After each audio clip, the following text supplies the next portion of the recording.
Welcome back everyone. Today I'm going to show you how to make a really simple and quick baked banana yogurt recipe using some homemade yogurt and our 450ml Luvele glass vacuum canisters.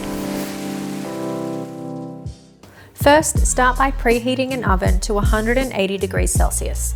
Now use some butter to grease two 450ml Luvele fresh vacuum seal containers or 2 large ramekins. Into a medium-sized bowl, add half a cup of yogurt, half a mashed banana, 2 eggs, 1/4 cup of almond flour, 2 tablespoons of maple syrup, 1 teaspoon of vanilla, half a teaspoon of cinnamon, 1 teaspoon of baking powder, and a pinch of salt.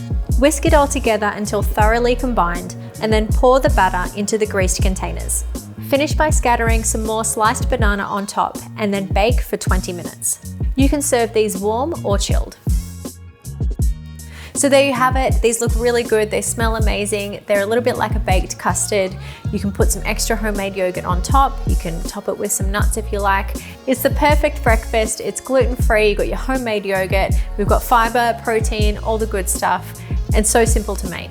For more Luvele recipes like this one, check out our blog, subscribe to the channel, and if you enjoyed this one today, then give it a like for us. We'll be back very soon with another video.